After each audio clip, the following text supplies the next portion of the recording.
How you doing? I'm fine, how are you? Very well.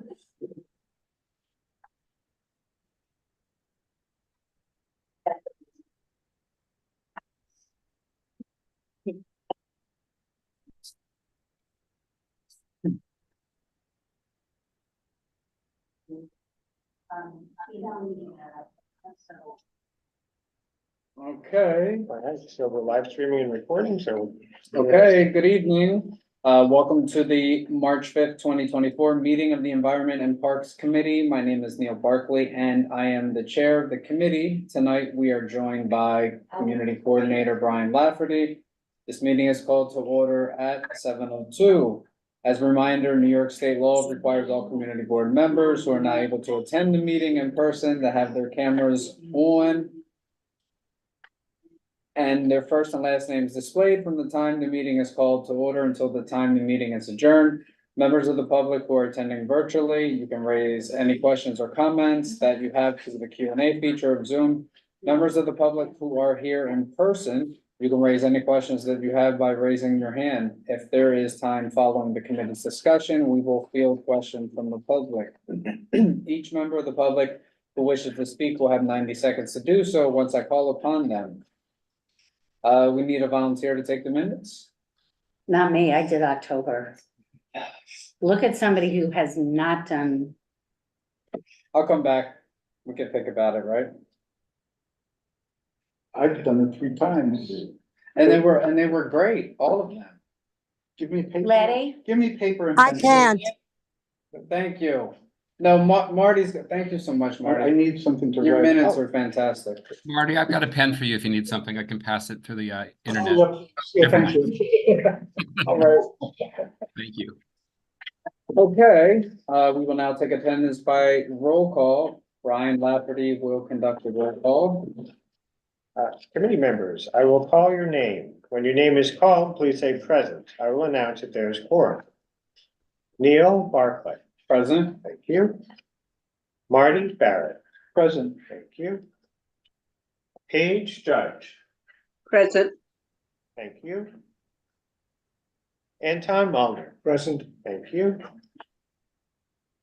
Raj Nair, He's going to be on in about 15 minutes, he said. He's stuck at work. okay. No, Reshma Patel, She's on the way. okay. Ann Seligman, here, thank you. Letty Simon, Here, thank you. Mark Thompson, Present? thank you. Okay. With 7 of 9 members, we have a quorum. Okay, the agenda for tonight's meeting was distributed ahead of time by the board office and is reflected on the screen before you. If there is no objection, we will adopt the agenda. Just one thing, the report from the NYC Department of Parks and Recreation, that will not be happening this evening. We spoke to Sheena and she's unable to join us this evening. Yeah. Oh, and I see Therese Flores has her hand raised. Okay. Yeah, we can recognize.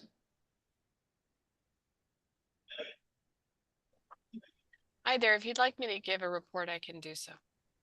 Sure, that's fine. We did speak to Sheena. It sounds like that she's on vacation and she told me that if we needed to, she would call in from wherever she is. And I said, just enjoy your time off. But thanks for joining us, Therese.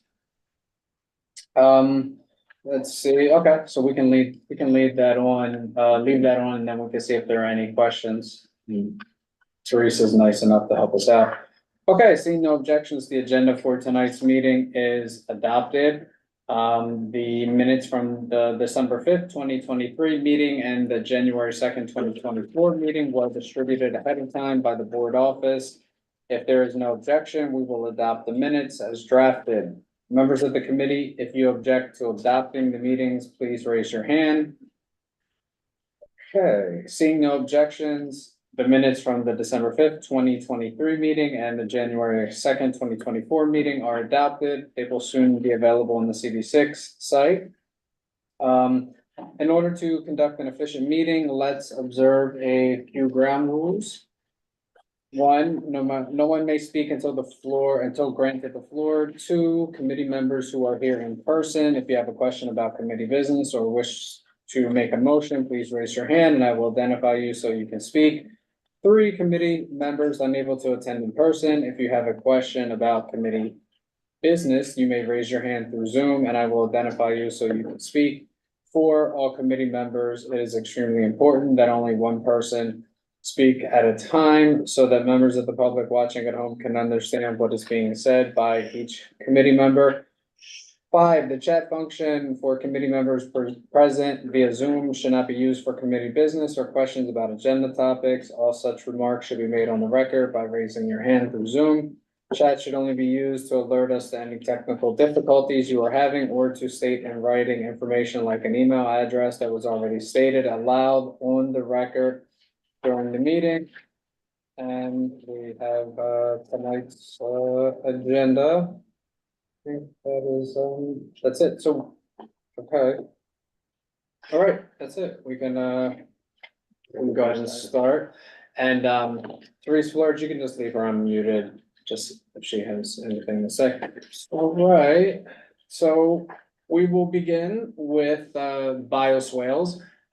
We have two members of the Parks Committee of the Department of Parks and Recreation who are joining us today. We have Matt, and we've had really good conversations with Parks about this opportunity to have bioswales in the CB6 district.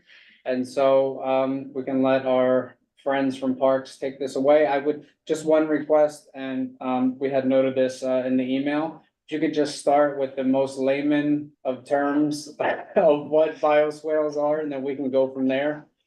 Absolutely. Great. Thanks for having me this evening. And I guess, I'm not sure, shall I share my screen or do you want to share yours? Oh, I'll share mine. Okay. Okay, let me get that out of the way. So, can you see it? Yes. Yep. Okay. So good evening. My name is Matt Donham, and I'm the Director of Ecological Design within the Environment and Planning Division at New York City Parks.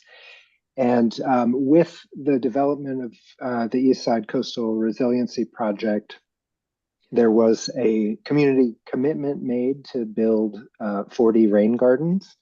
And that project, that work fell to our group because we design and construct green infrastructure.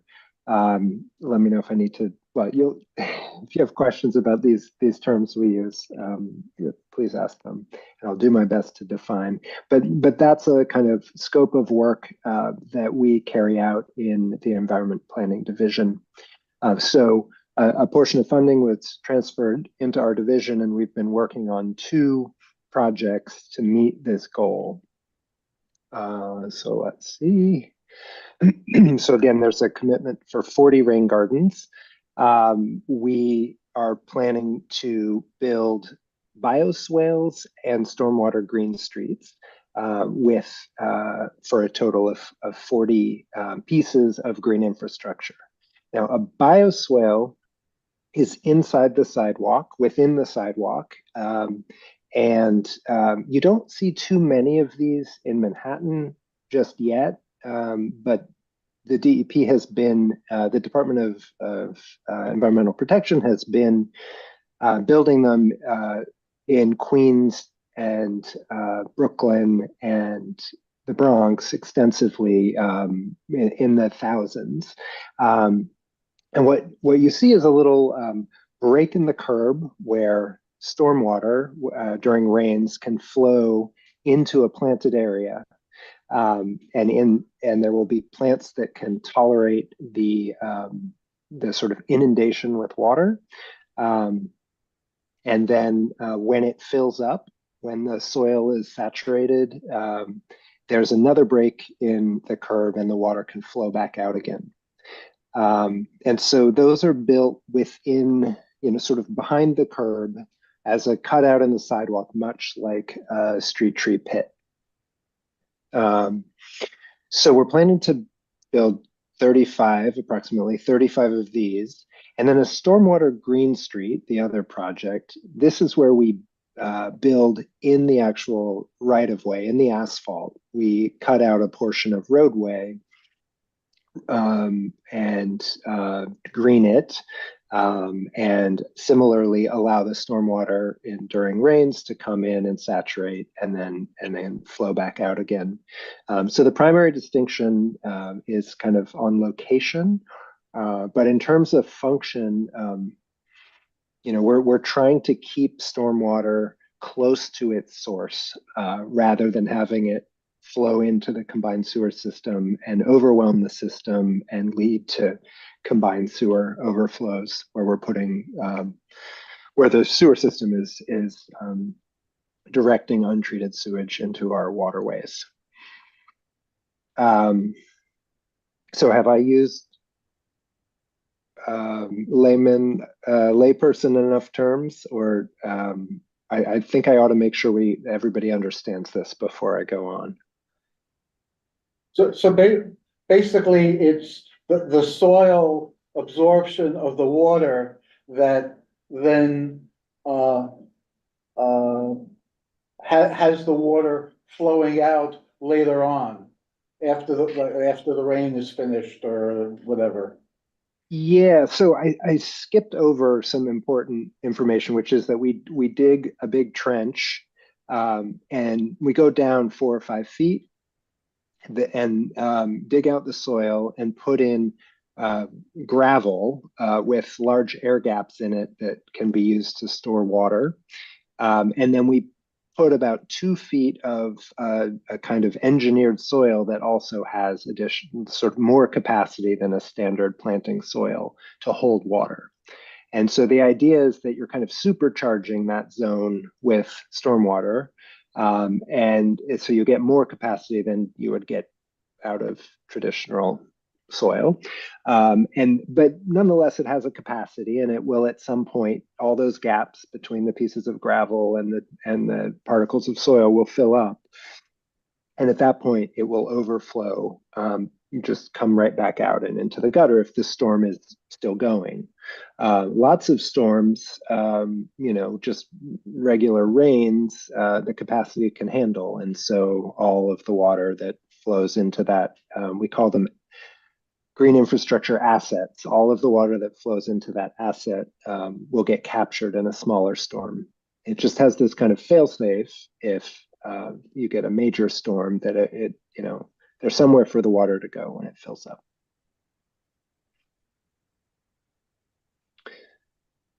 Okay. So I see your hand up.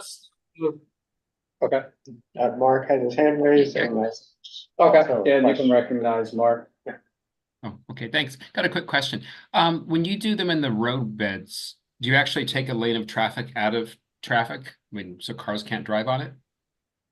We generally start with the Department of Transportation paint outs, where they've painted out an area of the roadway that's not getting used for traffic calming, typically.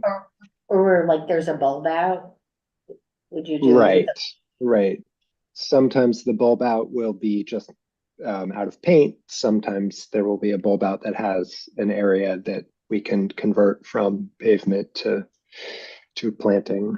In this case, we've found 6 potential locations for the stormwater green streets, and they're all making use of paint outs that have not yet been built into bulb outs. Also, it's okay. Someone else had their hand up? Well, I think Victoria Benatar. Yeah, she has a question. Yeah. So you can ask about the. Sure. So Victoria Benatar, a public member of our Land Use and Waterfront Committee, is asking if there are some diagrams of the bioswales and the stormwater green streets.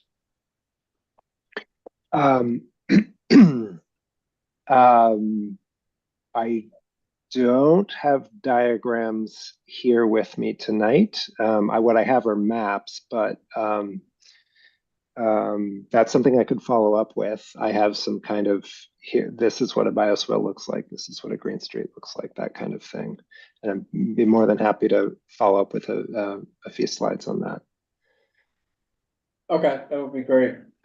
Okay. So these are being run as two separate design and construction contracts. The bioswales contract is already, it went out to bid, it's awarded, and it's awaiting registration with the comptroller so we can get the contractor started. The first thing they're going to do is test the soil. So we see that beginning in May of this year. And so we need to test the soil in each location to make sure it can so we're going to replace the volume of soil down to 4 or 5 feet, but we need to know what the soil beneath it can handle, because ultimately we need that water to make its way down deeper into the ground. And so we're looking for sites that have the capacity to, as we call it, infiltration, to infiltrate into the ground. This contract, the bioswales contract, will have a construction period of 2.5 years, because they're finding enough locations that have the capacity. We anticipate requiring sort of multiple rounds of testing. I'll get into that a little bit more later. Then the stormwater Green Streets contract, we've been, these are a little bit more intensive because we're building out into the street and we need to coordinate with DOT. And so we've been working with DOT trying to find potential sites for about a year, going through exploring sites and learning whether they can proceed or they're going to need to be, dropped out. And so we're about to start survey and soil testing. We have a contract that's also awaiting registration with the comptroller. So these two contracts are moving, and you may start to see some action in your neighborhood in the coming year. Oh, I see a question from Letty. Yes. Dave, you're gonna, go ahead, Letty. You can unmute. Can you hear me? Yes. Yes, we can. Okay. Are the boundaries inclusive of the entire CB6? Because the ESCR boundary is 25th Street and CB6 goes as far as 59th. Let me answer that question with the next slide. Okay. So we are working in collaboration with our partners in the street tree planting unit, and they have surveyed all of CB3 and 6 to find sites for street trees. And what we're doing is taking a subset of those surveyed tree locations where they've already determined, based on spacing and a whole set of parameters, they've determined where there's room for a new street tree. And we're just peeling off sites and saying, well, can that location handle stormwater? If it can, we're going to build a bioswale. If it can't, we'll plant a tree. And so we're kind of coming in behind them and working our way through these sites throughout CB3 and CB6, looking for places to build bioswales. I'm sorry. That just seems, backwards. Like, you're saying the tree absorbs a lot more than a classic bioswale? Oh, no, I'm sorry. Let me clarify. So just the locations, finding essentially gaps in the existing street tree canopy that can receive a bioswale that has a tree in it, So there's a whole survey process to say, okay, on every single street, we go down every single street and determine where are the gaps, where can we plant, and then that's our tree planting group has done that. And we're saying, okay, of those sites, which ones can receive stormwater? Because they won't all necessarily work for stormwater. So, and then we go through and test those potential locations, and some of them won't handle stormwater, so they'll just be a new street tree. Some of them will become bioswales. And that would be because it was going on kind of underneath. Correct. Yes. Okay. And otherwise, and if they will, you'll make them a bioswale. Correct. Yes. Okay, sorry, it just sounded. I hear you. Yeah. Yeah. We're trying to avoid getting in one another's way, because this commitment for 40 rain gardens came also with a commitment for 1,000 new trees. And, you know, it's difficult to find locations in these areas to fit all these things. And so we're working together and trying to not get into a situation where we're jockeying for each spot.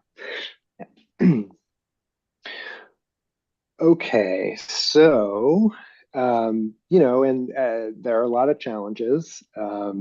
These are, as I don't have to tell you how narrow some of the sidewalks are, and how dense the development is in CB3 and CB6. You know, we run into utilities and vaults underground and basements built out under the sidewalk. Adjacent construction can become a problem for installation. And then there's, as I was saying, the lack of soil capacity. That's a major constraint for bioswales, and the narrow sidewalks. So it takes quite a lot to find the locations, and we've been kind of adapting with creative solutions.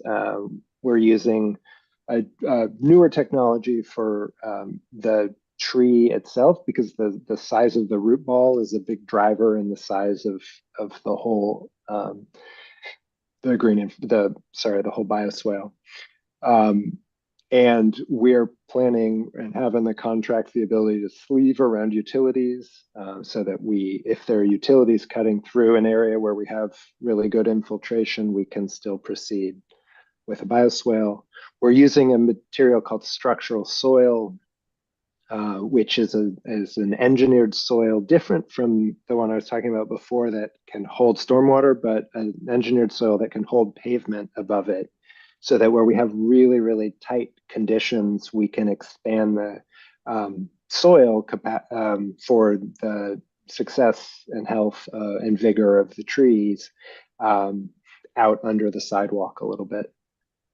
And then we have these very compact basin designs that look a little different than the ones that are being done out in the outer boroughs where there's more space. Here are those grow bag trees. They're grown in a bag with a very small root ball relative to the size of the tree, which gives quite a bit more flexibility, has some other benefits. And we do a lot of hand digging, you know, that we've built that into the contract so that we can work around tight conditions. Here's a little bit more on that structural soil. So in these contracts, we have these standard details that will be used for the contractors to build. And the contract has a set of standard details, and then depending on what we find in the site condition, we can trigger the different details. We can trigger the different sort of width and length of the bioswales, and work to get them to fit into these tight conditions. And then we have a 2-year guarantee period, which means we require the contractor to replace the plants and trees, you know, and tend to them for 2 years to ensure that they succeed. They need to water, and we have a system for monitoring their watering. And they need to do weeding to, you know, prevent competition from weeds. And then we have an inspection protocol and a requirement for replacement. So that's kind of also built into the contract to improve success. Yeah, I guess that is my last slide. So from there, I will. So just, Question? so yeah, one thing, Brian, I just sent over a link. So I found, a diagram that I've looked at a few times online. If we were able to share that, could you try to take a look? And it's just very general, plain, diagram of a bioswale.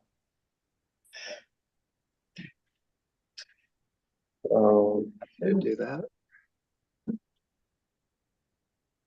Yes, I think Anton? Yeah, the contractor is obliged to put in a tree. What about plantings around the tree?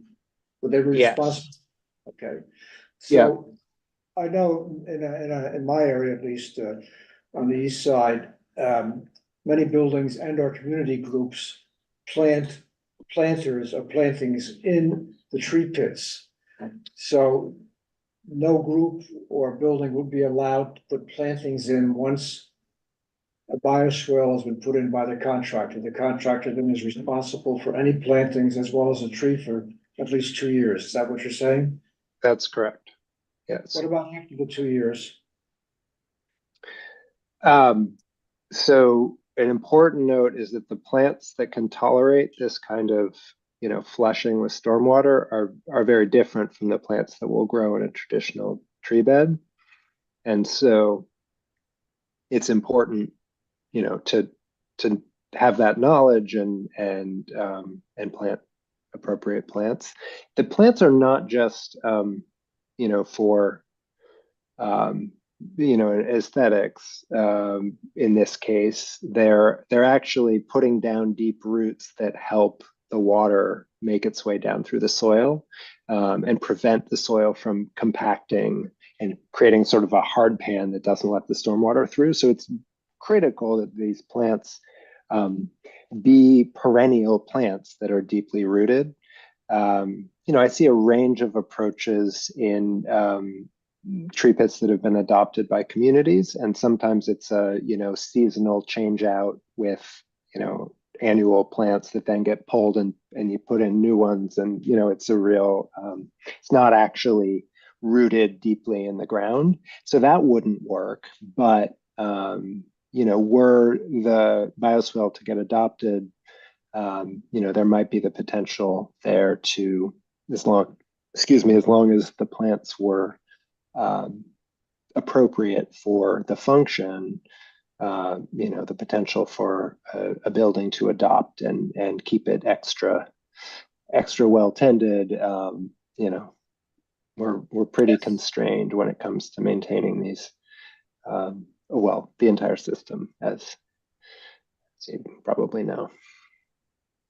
Matthew, if you could just stop sharing your screen so I can. Sure. Thank you. Yes. Okay, so here's the bioswale diagram that you were referring to. Great. Okay. I would like to ask, what is the difference, my name is Michael Cohen, and I'd like to ask about the difference between a bioswale and an ordinary tree planting, like what differentiates it, and what makes it different from that, and also, how big does the tree pit need to be to become a bioswale? So I'll start with the first one. So they're built to receive water. Uh-oh. Looks like the diagram went away. Brian, can you put your diagram back? Yeah, I can. Yeah, sorry, I can't share the both. things. So, yeah, we can put the timer on 1 second. pause just for Yeah. a minute, and let's see if we can pull the diagram back up. And I sent you one more. If you look, it should say diagram 2. Oh, okay. Yeah, so maybe So open this is that the one. first one. All right, Yeah, open diagram 2. I think that one may really help. sure.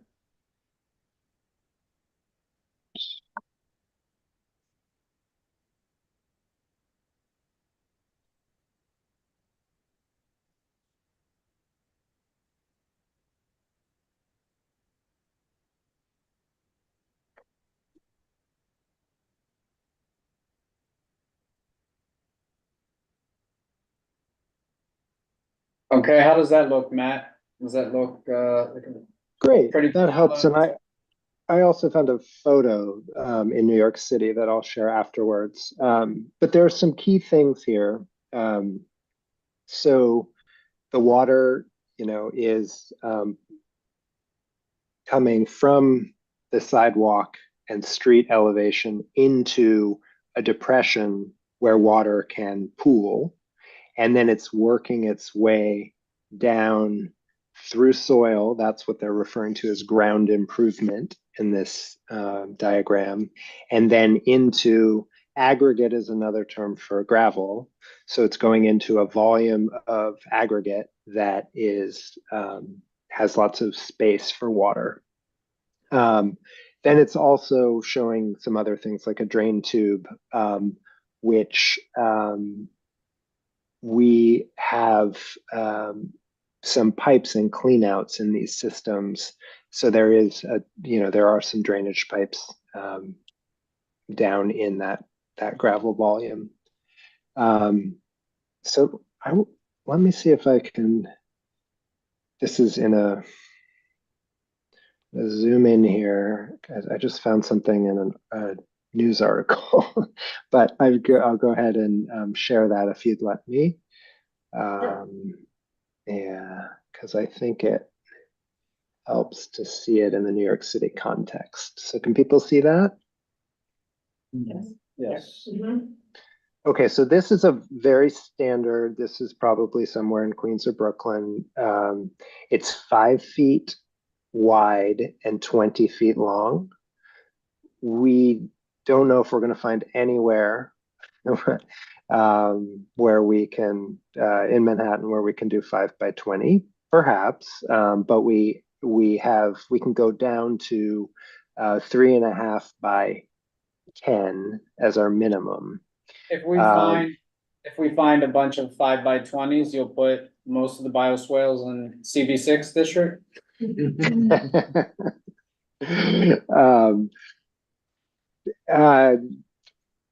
Because I mean, there is definitely more space in CB6 from my understanding.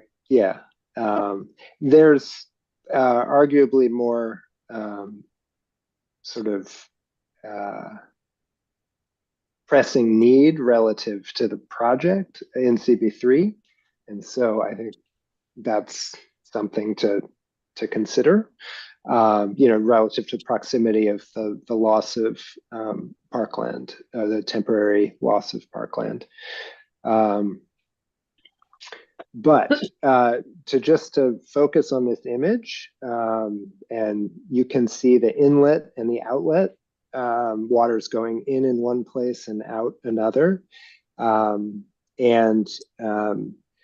Then there are plantings that can handle water and a tree planted in the middle. The tree, of course, is doing the most work of putting down deep roots and allowing water water sort of follows the root system down into the soil.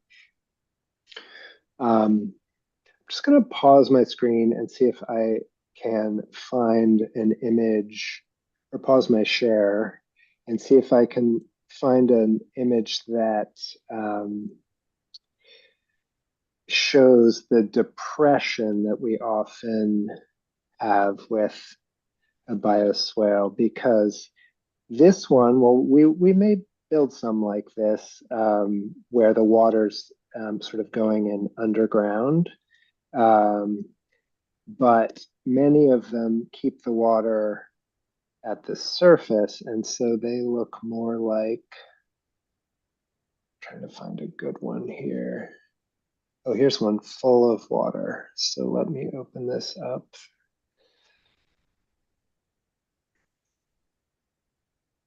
Okay, resume share.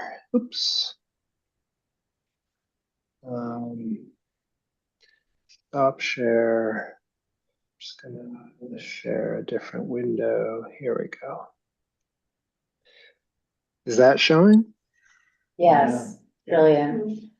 Okay, so here you say that again? Isn't that attract garbage?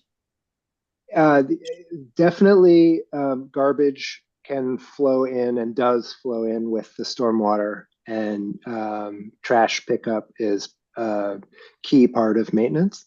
Yeah.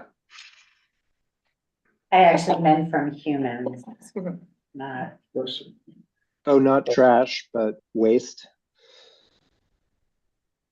potato. I mean- potato.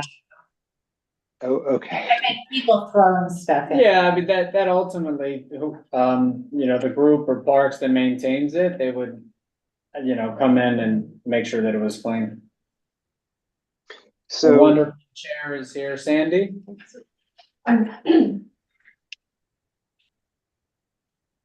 I wonder what the difference is between a rain garden and a bioswale, because we do have one rain garden in the district. Unfortunately, it's completely dead. There's no planting in it right now. hmm, But is it really the same thing? I mean, yeah, unfortunately, these words have gotten used in different ways, in different places, so to the point that they're almost interchangeable. We at Parks and DEP, where, you know, we work together on these quite a bit, and you know, we use bioswale to describe. The word swale is sort of related to flow, and so, you know, the idea that water's flowing in and overflows back out. So that's how these sidewalk elements have come to be called bioswales. But not that long ago, like a decade ago, DEP was referring to these as rain gardens. So you know, essentially, this is where stormwater green infrastructure is the kind of blanket term that covers all of this. You know, any place that's designed to receive more than its fair share, or more than its, you know, the stormwater it would naturally receive. So we're kind of supercharging an area, trying to put a lot of water there. And I just, you know, I know that this one that we do have is not maintained, so it seems like it's one of those things where we really need to have community input to keep these going. And that the ones I see in the outer boroughs quite often have a name tag associated. This is being cared for by. So would that maybe be part of your program? Or in the community? The ones in the outer boroughs are primarily built by DEP and maintained by DEP. These are slated to be, you know, built and maintained by Parks. They're like any park asset, they're definitely going to need, they will benefit from community attention. I'll put it that way. And I'll go further to say that if you're seeing a rain garden that has no plants in it, it's not functioning, it's not performing its stormwater purpose, likely, because it's probably just completely sedimented in, and, like, you know, there's no water getting in, or little water getting in. So it's really important that these plants be maintained and thriving. Yes, it's just a follow-up then. How often will parks actually be responsible for maintaining, and Yeah. is this a partnership for parks opportunity? How do we make sure that they're maintained? Well, we've been throughout this process working with the Esker Greening Task Force, and we've, you know, in the initial stages of design. Now that we're really getting these contracts rolling, we'll be talking with them more. The Greening Task Force has folks from the Lower East Side Ecology Center, and they've been pushing very hard for specific native plants to be planted in these bioswales. And the kind of next discussion is, okay, if we're going to plant native plants, they have slightly higher need for attention. And so they really need to be adopted to thrive. And if we're going to do this, we need to work through and agree on a kind of level of attention and care that group and others can commit to. I'm not sure if there's anyone from CB6 or any organizations from CB6 on the greening committee, but that's certainly something I can check. So that has been our plan, is to work with this task force to determine the best way forward, and if we need to pull back on some of the goals in order to ensure that we plant plants that are more bulletproof. So I would also add then, about taking care of, the bioswales. So CB6, we have a lot of different groups that are very, very involved. We could go down, each park that we have in our district and groups they really care for those parks. So I think with that being said, with the bioswales, when they're placed in CB6, as many as we could get, obviously, they would be taken care of. And so I think that's something also to stress, because if they are maintained, they're more effective and they're able, they, the job that they're supposed to do a lot better. Mm-hmm. Mm-hmm. So maybe just also keep that in mind. Certainly, yeah. And I can connect with the Manhattan Borough Office to get a list of groups and sort of double check and see who's on this greening task force. I can give it to you, Matthew. I'll send you a list. Okay, terrific. That'd be great. Yes. So I've got a bunch of questions, most of No, them no. have, most of them, let me just, oh my God, can I just finish the And you sentence?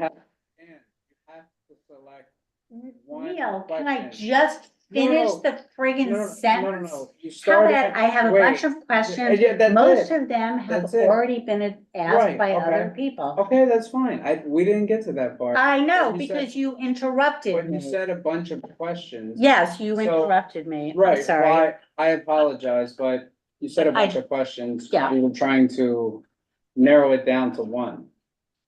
So do you I'm have a sorry. question? I don't need to be here. Okay. Anyone else? Question? Do we have anyone from the public with a question?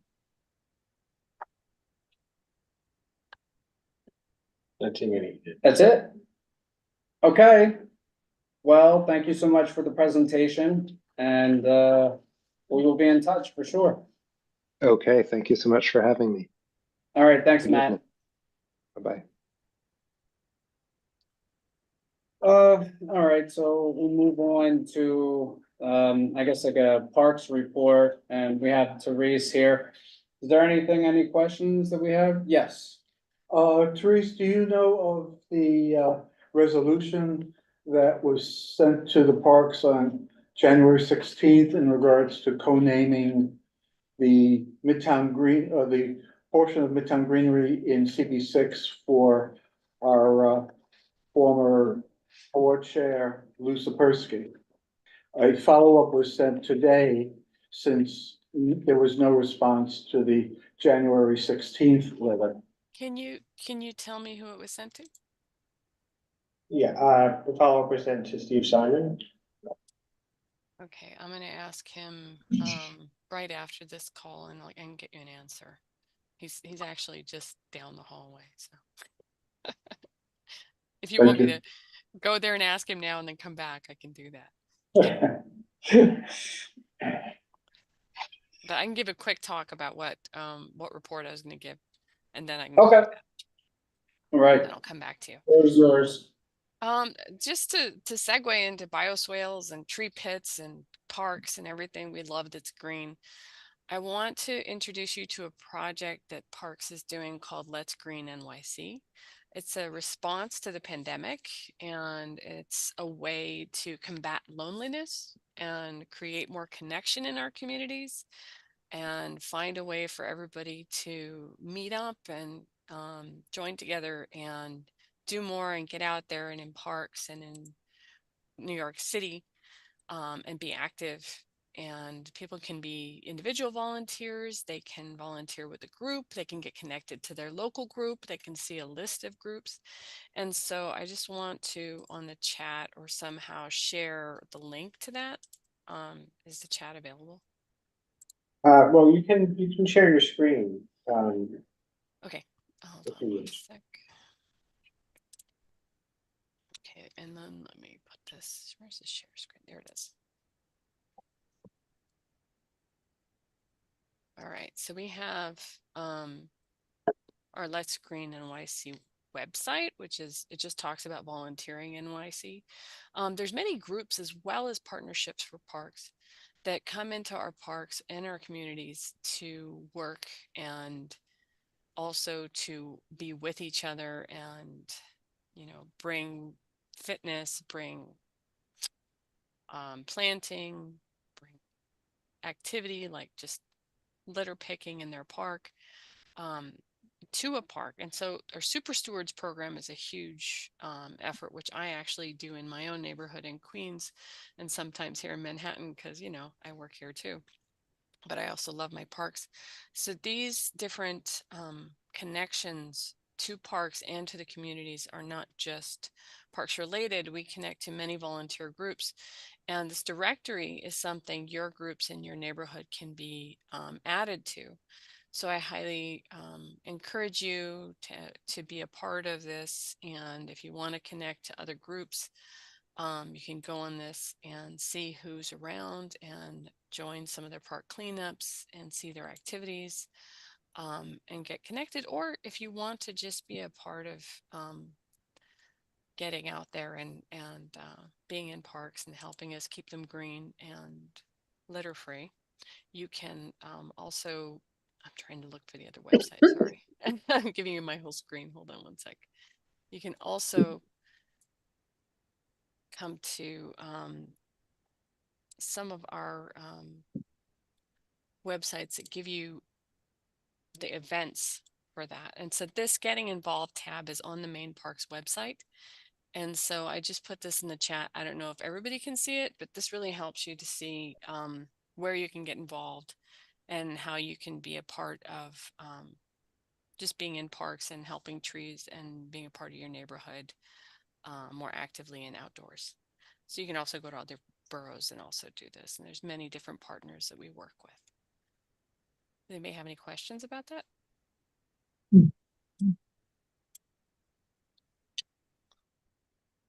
Hands? No, I think we're okay with that. Any questions about parks in the district or?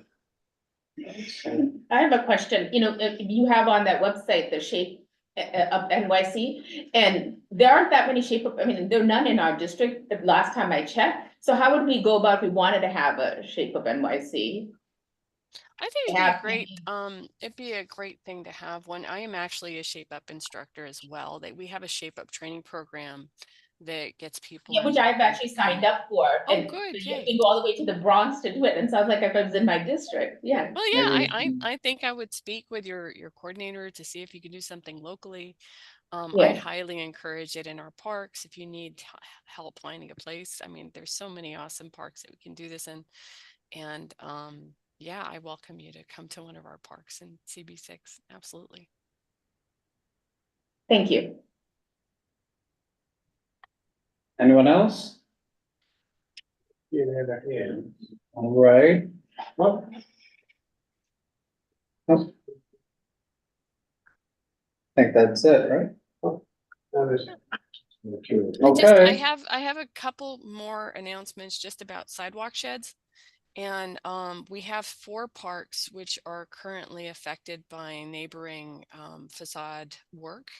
And I just wanted to bring that to your radar that we're reviewing permits for them, and it does impact the park and its operations. So the parks that are currently impacted are Ralph Bunch, Tudor Grove, Trivy Lee, and also Dag Hammarskjöld. And Dag Hammarskjöld, particularly, we're working to move that shed out of most of the park so we can get started on our capital project there. And it could be moved all the way back into the garden. It may impact the work that we had planned in the garden, but it's something that we're working very hard with the building and our legal team and our permits division to resolve and get removed out. That was put up as an emergency measure to keep any debris falling off the building from hitting anybody that's directly below it. And so the others are just planned facade work, and those are permits that are in the system. And Neil, I see there's a question from Lisa DeVito. She's asking if there are any updates available on the St. Barton Park playground work. About the playground? You mean the construction? Yes, it's St. Barton Park playground. Yeah, and let me get the start date for you on that. I don't have it right here in front of me, but I can go and ask Steve when I ask Steve the other question.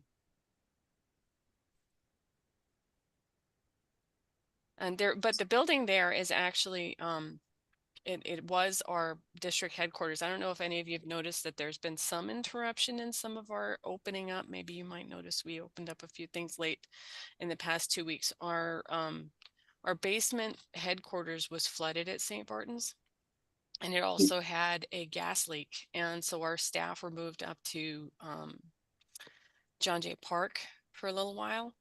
And we just repaired the gas lines, so we're hoping to move them back into the building this week and finally have better quarters for them upstairs in the building, which is a big improvement after the 17 years I've been here. They've been in the basement and putting up with quite a few things in that basement. So it's a big improvement for their quality of life and their ability to work and mobilize and have everything nearby. So happy to report on that too. I see also Paige has her hand raised. Paige? Yes, Teresa, you mentioned capital projects and Ralph Bunch. The pavement is so bad in it.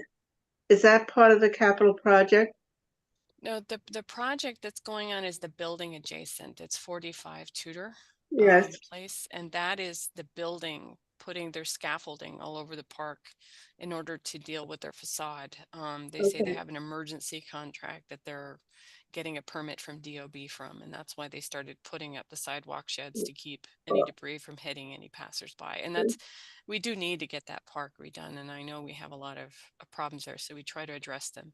Okay, Teresa, the reason I'm asking is for the last 20 years, I have been partially disabled. Now I'm fully disabled.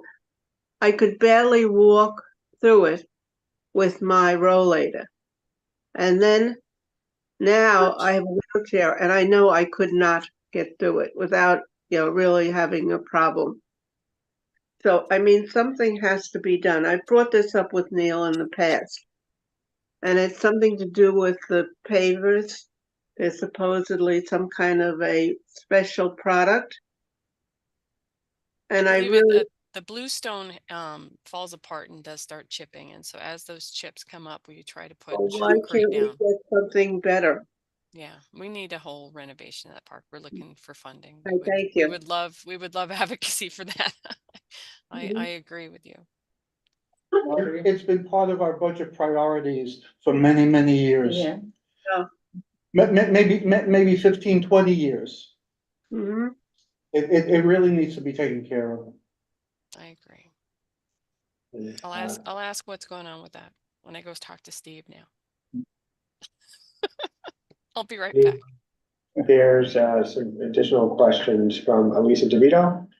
She asks, will the previous community space upstairs at St. Barton not be offering any public activities in the future? last summer, there was a park sport program using some of the space. Well, that may happen again. The space is not really open to the public, but it may house some of the equipment for programs in the park.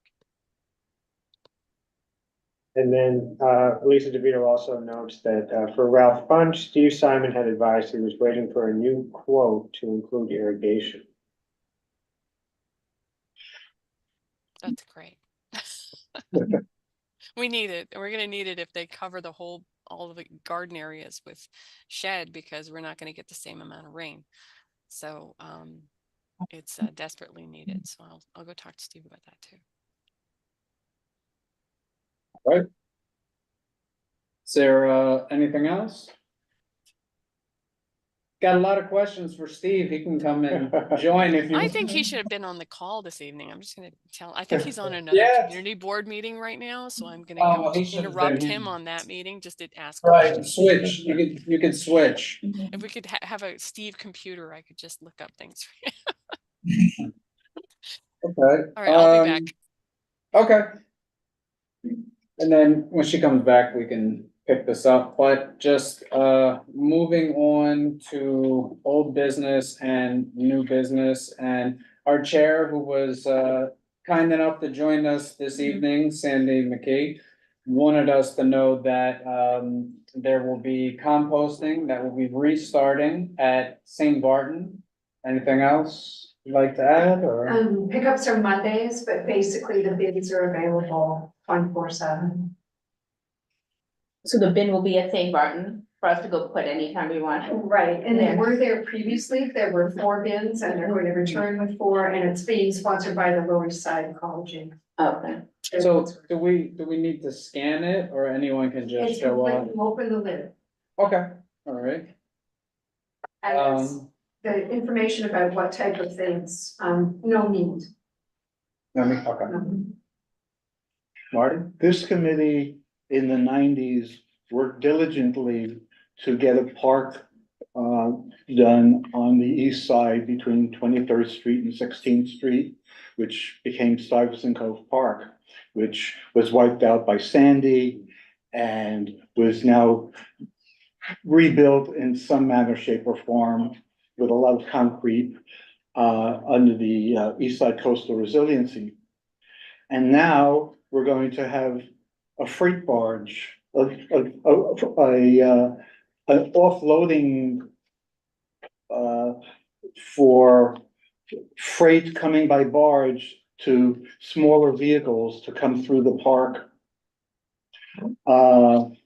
The park, there's very little parkland, as we all know, in New York City, and CB6 has, I think, the 58th least in the city.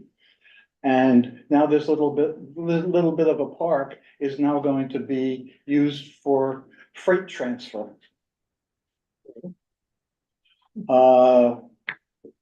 Should the committee, or should the waterfront committee or the health committee, because it might be a health issue too, pick it up? Absolutely. Which all? Well, I think any advocacy is welcome. Yeah. Yeah. You know, We don't know much about it yet. no, we just know the site. Very It's early they just stages, said yeah. yes, we saw it. Yeah, I've been monitoring that. And we don't know what it'll look like. Yeah, it's the initial stages. What agency is proposing to do this? EDC. EDC. Because they want to bring freight through there, like where does freight come right now? Well, freight currently comes by truck Yeah. and through the city. One report shows how many particulates and whatever of CO2 Oh, comes that way. Yeah. It's like 1,000 or something, and compared to they expect the freight being picked up by bicycle people and tiny trucks that'll only be 150 particles per whatever, 1,000, whatever. So it's supposedly safer for the overall city. But, why? And it could possibly destroy the park that we this committee raised $8 million to build. Is there some kind of study that we can see? I mean, this is all new to me. It's just all of a sudden it's out of blue, you told us. Yeah, well, Like a stealth, it was on the news a couple of weeks ago. Yeah, it's just popped up like Gothamist and other the local. There are 6 sites between Manhattan and Brooklyn that they're going to be these freight offloading sites for barges bringing whatever materials, whatever. It's really disturbing. So if you want to monitor that, or if you get more information, if you could share it with the community. Yeah, but Sandy, are you gonna pass this on to the land use? Do they, Yeah, land use is aware of it. they are, yeah. Yeah. Larry's already scouted the site. Oh, I know what Larry's very much involved with, with most anything that goes on in Stuyvesant Cove Park. Yeah. Unfortunately, the EDC is not very communicative. It's been a problem. Yeah, because they tried to operate separately, they're not like the other agencies. It was very surprising when they allowed us to actually make a park there. But we had to have a commercial entity to maintain it, which is how Solar One got there. Anyone else? Okay, so we will now move on to the chair's report. Starting off with Augusta St. Gaudens, we talked about in January, working so that the children at Learning Spring, that they could have a place. All right, Elise is back with all of the updates.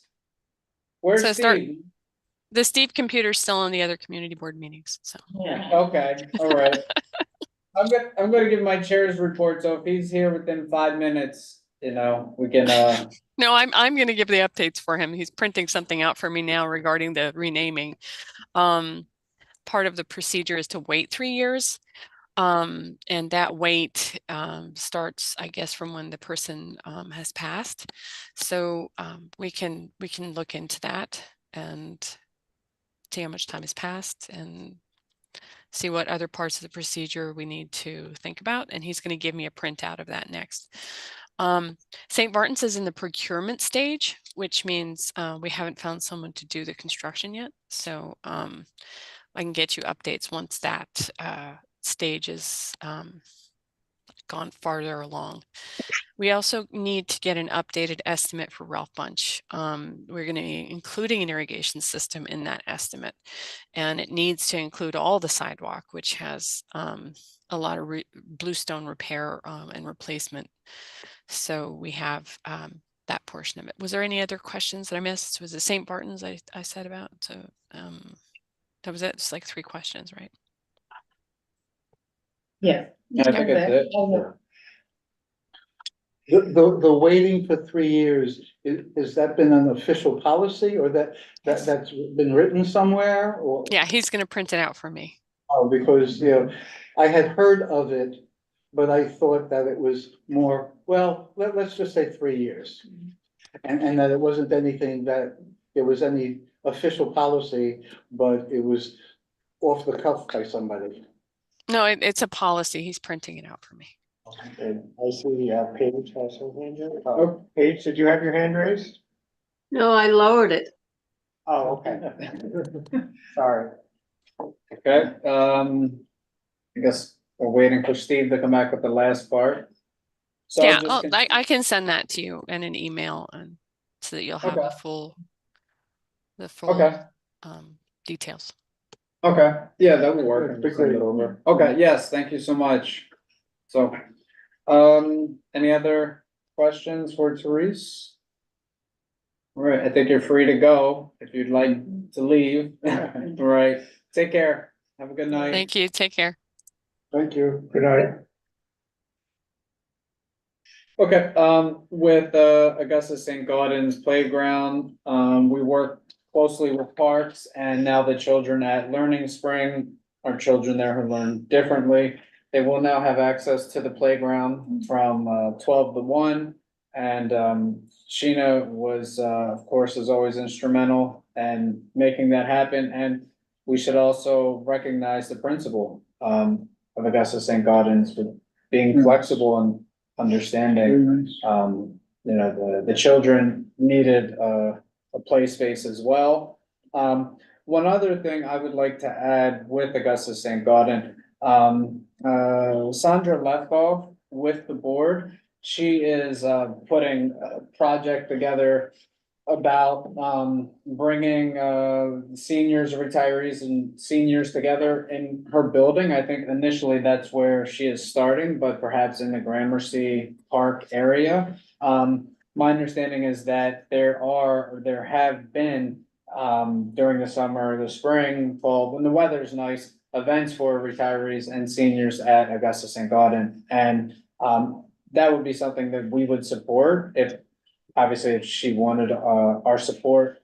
And I just think, unfortunately, our seniors and our retirees are overlooked. And I think if there's anything that we can help provide support, we should.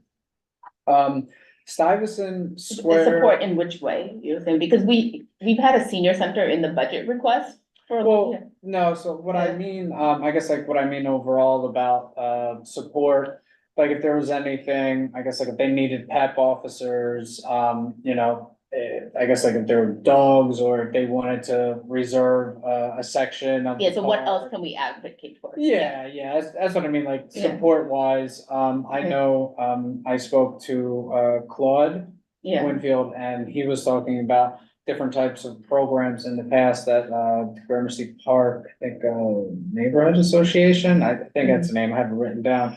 But they have done events at Augusta St. Gaudens. And so, yeah, that's what it made me think, okay, we have a good relationship with parks and we work with parks frequently and we know. We can help advertise. Yes, Yeah. yes, absolutely. That's definitely possibility or a good idea. yeah, we should definitely put it in the newsletter on the website or something, Yeah, so hopefully, Sandra is able to put something together, and if there's anyone who has any ideas about that, I would definitely say to reach out, to help her. I know that she is very excited about the program. Stuyvesant Square Park, just like to say, the West Park looks really good, and we need to recognize the members of the SPNA Stuyvesant Park Neighborhood Association. They do a really good job, and they also fixed the little library. And so I just wanted to note that it looks like Phyllis signed off. I was going to tell Phyllis, there was someone in the neighborhood that actually said, we need everyone to be like Phyllis, and that's the reason why Stuyvesant Square Park looks so nice. So she's not on, I'll have to tell her at the next meeting. So we move on to Stuyvesant Square Park, that was Stuyvesant Square Park West, and now we move on to Stuyvesant Square Park East. This one, of course, Parks Department is always involved, both parks. But the gardeners there, with Alyssa DeVito and Rob Sort are very involved there. They not exaggerate, they almost have a small army now. I remember when they started with volunteers, 8 people, 10 people, you could see everyone's faces. Now they're probably up to 20 or 25, so their faces keep getting smaller and smaller. The park looks terrific. Let's see, and then we should point this one out. I don't know if anyone attended the mayor's town hall, but with the town halls, and these are very good to understand different agencies. So there was one, I think last week, it was in Canarsie, and there was a discussion about different projects at parks. And we had someone from the parks department that were explaining where the projects were and where the funding. But then there was also someone, I think it's the commissioner on New Yorkers with disabilities. And she made a really good point that even when we put together in parks, different bathrooms or I guess lighting that would be ADA compliant, oftentimes what happens is that we don't do any testing with people who actually are going to use the facilities. So just because something is ADA compliant doesn't necessarily mean that an individual who needs to use those facilities, that they could get in there. One example was a wheelchair. Can you actually get the wheelchair into a bathroom stall? And that's what the commissioner noted. And then it also, I think, another thing, a possibility that could stand out, as we talked with, the Augusta St. Gaudens renovation and also at St. Barton. With the children at some of the playgrounds now, they have braille. So then a question would be, how large is the braille? Is it large enough for a 1-year-old or 2-year-old or 3-year-old who's moving around there? What are we calling them now? Climbing apparatus instead of monkey bars. That's another thing possibly. Children with sensory processing disorder. How does it feel? Are they comfortable? Is it, do they need a little bit more of a, you know, I guess something that would give them a grip? I thought that was fascinating. I thought it was really good just because of the interagency work. And I think that's it. Just follow up, I think we have been talking in the past about the UN Park. And I thought one of our committee members is going to follow up with contacts at the UN to see if. we can- And Yeah, and see if we can make some inroads and possibly open at least part of the park up to community residents. And I know from what Paige has said in the past, it had been open up until what, 9/11 or something like that, or even post Yeah. 9/11. And to me, at least this point in time, security concerns shouldn't be that it remains closed. I mean, it's about what, 3 or 4 But they acres. don't even allow the volunteers who are authorized in the UN from recognized NGOs to get in there. They don't allow the employees to get in there. It's really crazy. When the park used to be open, it was a great place to go for lunch or whatever. It was really fabulous, but. So now no one uses the park, basically? Basically, Yeah. yeah. I think- Diplomats, I think the Yeah. kids, I think diplomats. they take the kids out there after they give a tour. Well, maybe, Of but the it's such a rarity for any of that. So to be we all- used. We all have. It would be wonderful. It'd be wonderful to get It it. used to be great on Sunday night. I mean, Sunday after you go to your church or whatever you do, bring your New York Times and even walk along the promenade there. I used to live on 49th between First and Second, and we always went there. Now I live into the city, so I mean, I'm very, very familiar with that park. And I feel very sad. They used to have beautiful cherry trees. And I The cherry think, trees was fantastic, better than Washington. and I think if you would like to speak with Ann some more about that, and I know the office was working to get a contact. Yeah, because I had also reached out because I mean, all of us live on those people, UN people in the building, but I asked some people in my building and the UN is just so big that they're like, oh, like, you know, one of my neighbors, he's like, does HR deal? I have no idea who would deal with that. Yeah, Yeah. Well, Yeah. absolutely right. yeah. Well, But even Gramercy Park is open one day a year to the public.